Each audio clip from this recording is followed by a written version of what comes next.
Hello everyone and welcome to the story of Saltwell Park.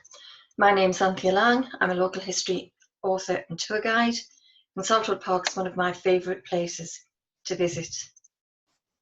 The story of the park actually starts with this gentleman, William Wales, who was a noted stained glass manufacturer, and in 1853 bought what was referred to as the Saltwell Cottage estate.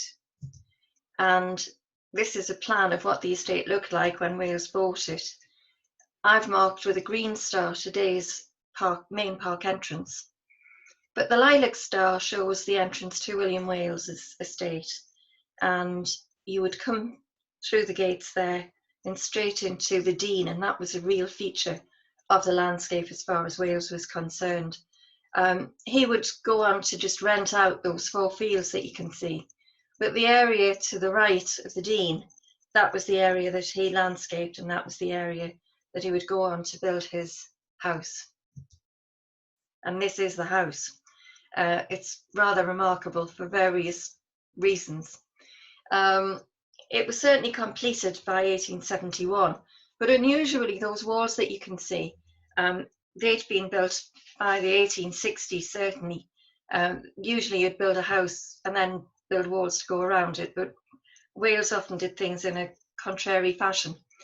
And you might notice that the sort of castellated sort of little lookout points there on the walls, they're octagonal in shape, and that became a feature of many of the buildings and structures in the park. And this is why the estate gets its name. The original Saltwell, it wouldn't at all look like this, but this was how Wales reconstructed it, if you like. And you can see his initials on the top there and the date 1872. There's a horse trough, and then underneath the horse trough is a little area for the good of thirsty dogs, which is a nice little touch. And of course, when this was constructed, it would have a much more open aspect than it does today, because the Saltwell Lane ran right along, and then there was an open aspect. But of course, today we've got Saltwell Road South built at a higher level, which means that there's a wall now facing the well. And this was the Dean. This postcard was produced after the park was in evidence. So it's slightly neater than it would have been when Wales had it. Wales wanted to keep it as a very sort of Scottish, romantic landscape. And of course, you just have to think of somewhere like Cragside and realise how much landowners wanted to create areas like this for themselves. And then the final sort of tour de force that Wales produced was this, the maze. He was quite a family man and often would have young relatives staying at the at Saltwell Towers, and probably created this in an effort to get them out from under his feet. You know, go and get lost brings a whole new meaning to that phrase. So they were all the things that were in evidence when Gateshead Council began to look for an area on which to construct a park. Obviously, the 19th century was a century full of poverty, poor living conditions and sanitary conditions, and it was seen nationally that public areas such as parks were a good remedy for poor health, and it got people away from industrial areas, it got people away from the local hostelries, if you like. And of course, parks were free to enter, which was a great attraction for the poor. So the council had looked at an area at Shipcote owned by Lord Northbourne, but then after that fell through, Wales got wind of what the council wanted to do and proposed selling them various areas of his estate. At first it was just the fields, and then it was the fields and the gardens, and then it was the fields, the gardens and the house, and eventually it was the whole lot. Wales was allowed to live in the house for the remainder of his lifetime for £120 rent a year, which was quite a good deal, really. He probably sold it. People like to suggest that he was on hard times. Well, he wasn't on hard times. I think it was just easier to think about leaving money in a will rather than leaving a large estate. And this was a large estate, it was 56 acres. So the council applied for £35,000 of government funding to build the park, of which 32,000 went in various instalments to Wales. He didn't get all the money straight at once. So £3,000 for landscaping, but in actual fact, the landscaping came to a lot more than that. Edward Kemp, who had previously done work on the estate for Wales privately, was appointed as the architect, the landscape architect for the park. And he came with a huge raft of experience. He'd been park superintendent at Birkenhead Park. He had written books about garden design. And he estimated that the total costs for landscaping and things like railings, but not buildings, would come to about £11,000. And so on the Whit weekend, 1876, we don't even know exactly which day it was, Saltwell Park was open to the public. These are the main gates, and this is the council emblem, the goat's head. And Gateshead Park, not Saltwell Park, Gateshead Park, opened 1876. And this was the park superintendent's house. The park superintendent was George Lindsay, who was actually Wales's gardener, and he got the job. This was originally a single-storey house, and you can see where that would have gone to. But in 1893, it was extended, and an additional storey was added onto the building. But this was Kemp's main entrance, and this was certainly designed to make a statement. Kemp knew that there would be a lot of new housing built around the park, and this was one reason to put the gates at the junction of Avenue Road and East Park Road and Saltwell View.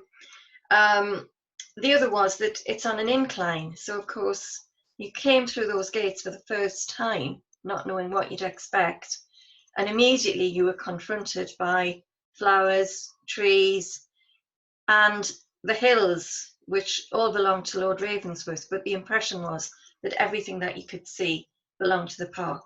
What you didn't see when you first went in the early days was the lake, because that lake it wasn't added until quite a few years after the park was opened. And this is the first structure that was formally unveiled. This is the George Charlton Memorial Fountain, unveiled on the 5th of September, 1876. George Charlton had been Mayor of Gateshead when the plans were going through for the idea of having a public park here. And he was a great temperance man, so a water fountain was a very appropriate memorial. The only trouble was that the water supply in the park was rubbish. And it wasn't very long before this fountain was being rationed for use. It's never been a great success, and obviously it's not a fountain today. But this was one of Kemp's design features, and it says something about Kemp that his basic landscape is still what we use today, and the fact that it's used by hundreds of thousands of people each year is a testament to how good his plans were.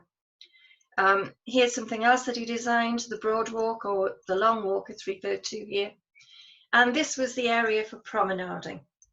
And on the bench at the front of the photograph, you can see Mr. Wilson, who was the head gardener, sitting in the centre, and his daughter Alice Smith in the white blouse. And here you would come on a Sunday afternoon, young men, young women in their finery, and it wasn't very long before extra police were being drafted into the park to deal with the lewd language used by some of the young men against some of the young ladies. And you can also see the building the refreshment pavilion, which was part of Kemp's plan, and you'll see that again shortly, subtly altered with a new name. Now, this was the octagonal bowling green, which was created by Kemp. Unusual shape. The turf was brought in from Sheriff Hill Fever Hospital, And in the background, you can see one of the original aviaries. Animals and birds weren't meant to be a feature of the park, but Gateshead had a very enthusiastic police superintendent who was very keen on adding animals and birds to the park. Some were much more successful than others. The stag, which was donated by Lord Ravensworth, was not a success because it gored a visitor, and Gateshead Council had to pay a substantial amount of compensation. And Mr. Elliot, the Chief Constable's monkeys, also didn't go down too well because monkeys have no sense of decorum. And eventually they were banished to an island in the lake. And this was another picture of the Dean. Kemp had to widen the paths and curb the paths to make them safe, but otherwise didn't do very much to Wales's designs, other than adding bridges across. Now, someone else who did a lot of work on the park was the Borough Surveyor for Gateshead Council, a gentleman called James Bower. And James Bower designed 2 shelters at either end of the Broadwalk, modelled on buildings in Chelsea, which he would have known because that was the area that he lived in as a young man. And these were designed for shelter, which is probably quite a good idea. Octagonal in shape to go with the turrets on the walls. Now this is the Broadwalk again, with 2 subtle additions and other things in this photograph which are quite interesting. The refreshment pavilion now has a clock added to it, and the clock was added by Mr. Armand, who was a wallpaper manufacturer, and the refreshment pavilion became known as the Armand Pavilion as a result, and that was added in 1903. Also added in 1903 was the statue that you can see of Alderman John Lucas, who was a very popular councillor and mayor of Gateshead.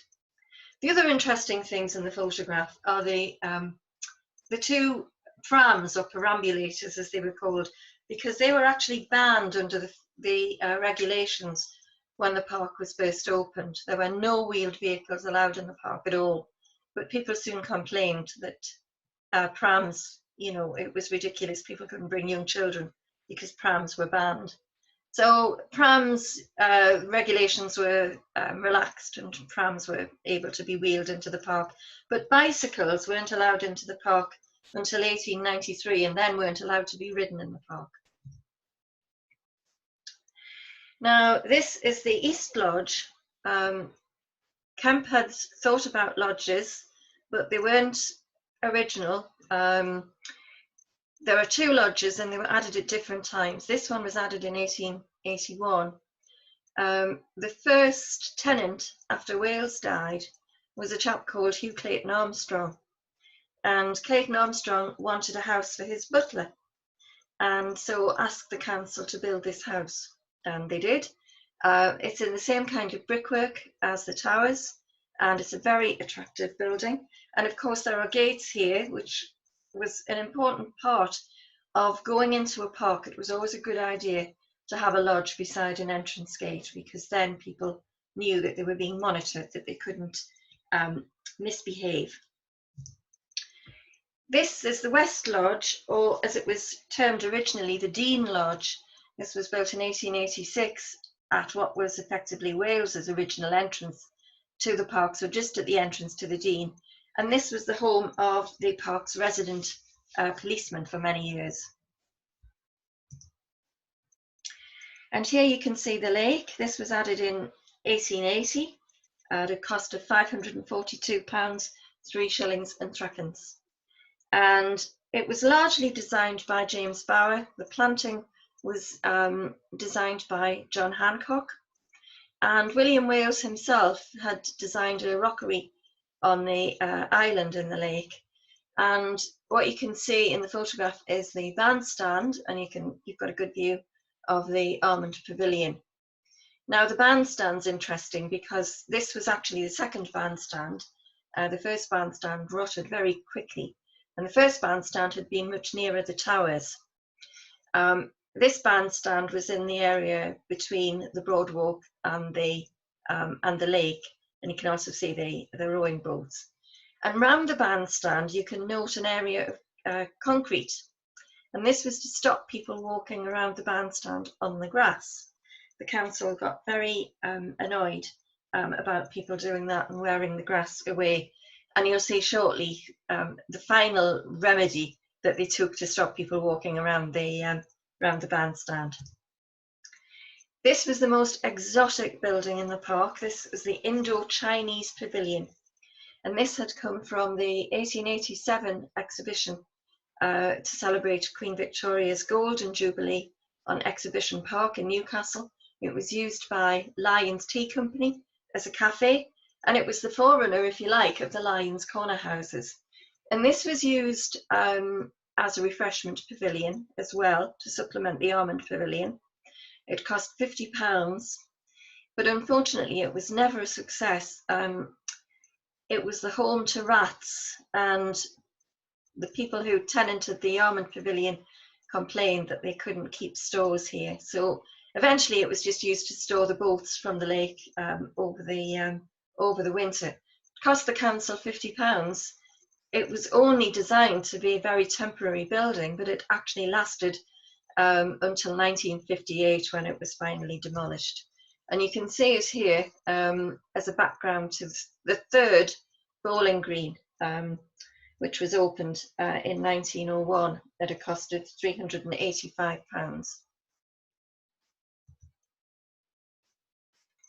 Now, this photograph is amazing. It was taken on the 22nd of June, 1897, to celebrate Queen Victoria's Diamond Jubilee. And there were 42,000 people in the park that day, of whom 12,000 were children. They'd all had to march to the park from their schools. They were all armed with a paper bag containing an orange and 2 buns, and they got a commemorative medal for being in the park that day. In 1905, this was added. This is the statue to commemorate the 77 Gateshead men who died in the Boer War, and it's always referred to as the Angel of Peace.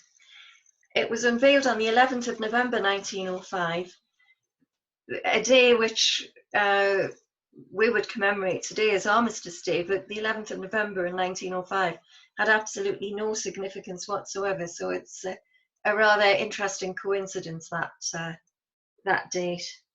900 men from Gateshead actually went to fight in the Boer War. Now here's the lake again, and the little building which was the boat attendant's house, which cost £10, and that also came from Exhibition Park in 1887. And you can see the council's solution to people walking around the bandstand in the background, because what they decided to do in 1909 was to put the bandstand on the island in the lake, which meant that all the bandsmen had to be rolled out before they could perform. And the other big problem was that if the wind was in the direction, it didn't matter how hard they blew their instruments, nobody could hear a thing. And here's another view. You can see the railings that they erected, and they inserted a timber structure within those so that at least they weren't playing in a wind tunnel. In 1916, Saltwell Towers was used as a VAD hospital, Voluntary Aid Detachment Hospital, under the auspices of the St John's Ambulance Brigade and the Red Cross. It was an offshoot of a similar hospital at Winnie House. And here you can see the men in their hospital blues. Many of these men would have suffered from being gassed. In 1920, we got new swings, and these were, as you can see, very popular with children. The only problem was, don't try and do anything on swings or anything else on a Sunday, because they were all covered up. And that situation remained until well into the 20th century. There were also 2 seesaws added shortly after these swings were erected. And in 1921, the council bought a new area, the Grove, to add to the park, and this is Grove House, but this wasn't included in the sale. And you do wonder how many balls went over that flimsy fence before it had better fencing. The council were going to charge admittance to the Grove, but they never actually did. But what they did was to move the bandstand from the island into the Grove on a proper platform, so that was much better. The Grove is actually five acres in size. It cost the council £4,000, and it was bought from the estate of Elisha Hunter Riot, who had occupied Grove House. And then this is the slide, constructed of birch wood and steel. And generations of children played on that slide. It was erected in 1931 and it cost £35. Now the towers, which had been tenanted until the First World War when it was used as a hospital, and then briefly tenanted again, had been unused and unloved really for about 14 years. As a result of which, it wasn't in very good condition. There was quite an amount of dry rot. But the council decided to convert it into a local and industrial museum. And it opened on the 8th of July, 1933. It used 6 rooms out of the 20 rooms that were in the building. And the first curator was a chap called Frank Young, and he was allowed to live in the towers. He had his quarters there. And it remained until 1969, when eventually dry rot did for it. The floor fell in and it had to be hastily closed, and it was then abandoned until the restoration a few years later, which I'll tell you about in a little while. This was one of the things that was inside. It was an ancient shop front which had come from the High Street. Grahamsley Street was just off the High Street. Williams General Dealer. Now this is the Rose Garden. This was originally William Wales's kitchen garden.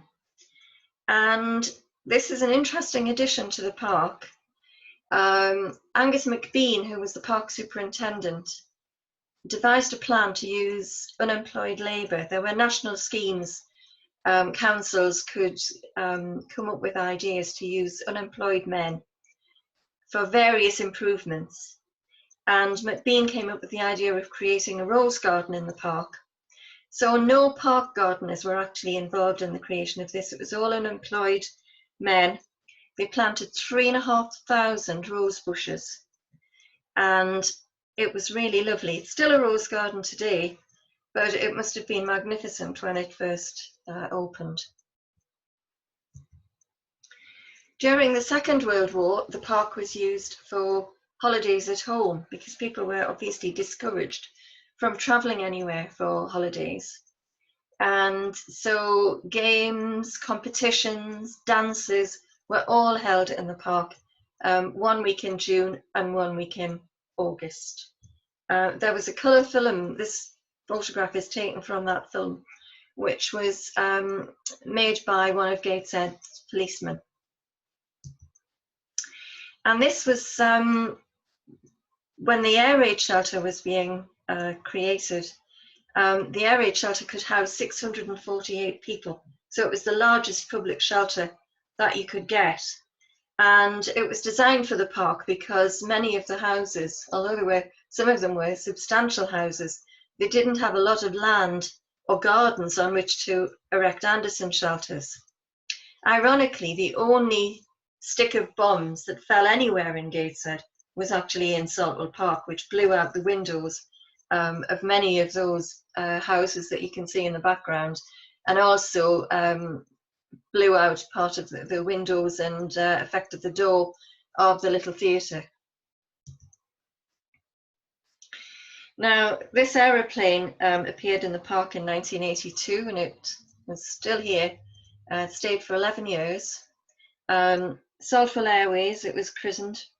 It was actually two aeroplanes. It was a bit of a composition, but many children remember playing on this aeroplane. It had formerly been in Lambton Lion Park, and then when that closed, it was transferred to Saltwell.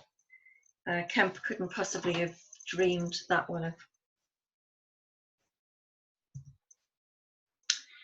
Now, between 1999 and 2005, the park underwent a major restoration, which cost £9.6 million. Part of the money came from the Heritage Lottery Fund, part of the money came from Gateshead Council. And as a result of that, the lake was dredged and improved. There was new planting, many trees were cut back. The paths were renewed, new bridges were constructed across the Dean.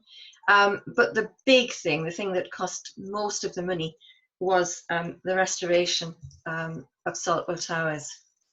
And we are very lucky to still have Saltwell Towers in the park, because this was a building that was built with no foundations, and the brickwork was completely rotten. In the 70s, the council had taken the roof off. The whole place was just riddled with damp and dry rot.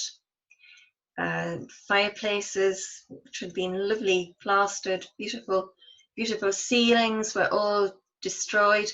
The whole building had to be literally rebuilt, built brick by brick. And if you ever complain that this area is incongruous with the wood and the glass, well, part of the reason was that some of the bricks were in such bad condition that they couldn't be reused. And also, permission wasn't granted by historic organisations to recreate the towers as either a home or as a museum. It had to have a new use, and the new use was to create a cafe on the ground floor and an exhibition area on the first floor. But we are just so lucky to still have that building. It was nearly demolished on more than one occasion. This is one of the bridges in the Dean. All these had to be renewed.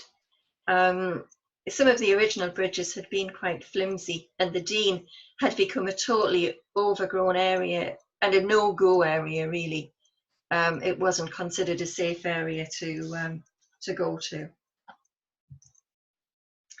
And the maze was replanted, and all these metal barriers were installed, because children used to just run through and destroy the planting, over years. So these small trees were planted, which are now quite big, and you can't actually see the metal at all. The Saltwell was also restored. The black and the red are very Victorian colours. And in 2006, we had a sculpture trail in the park, and many of the sculptures are still in existence. This is one. This is called Juxtaposition, by a Japanese artist called Hideo Furuta, who is a physicist and a mathematician. This was Gateshead Council's last entry to the Chelsea Flower Show, and it got a bronze medal. And it depicts the Tyne Bridge, and every plant depicts a runner in the Great North Run. In 2011, we got the Japanese garden, created by people from Komatsu, which is a town in Japan, which is twinned with Gateshead. And this uses gravel to represent water, and it's a nice addition to the park. And so is this, which is the Garden of Reflection, added in 2015 to commemorate two soldiers, Mark Turner and Stephen Dunn, and other Gateshead men who have died in combat. And this also has attached, this is part of the garden, which is a very peaceful area of the park. And the latest addition is the Buzzing Garden. This has been produced in conjunction with horticulture students in Sweden, and it will be a haven for wildlife. It actually uses the former area of the octagonal bowling green. So the park always changes, it never stays still for very long, and it's always a beautiful place to visit.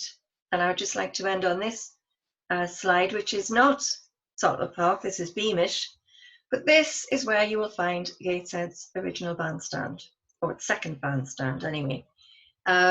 This was removed from the park in the 70s and given on loan to Beamish Museum. Beamish Museum then loaned us what was Bishop Auckland's bandstand. So we've now got Bishop Auckland's bandstand and Beamish have Saltwell Park's bandstand.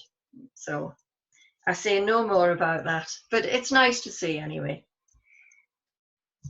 And that brings us to the end. So I hope you've enjoyed this little trip around the park. If you've never been to the park before, then please do pay it a visit because it is a lovely place.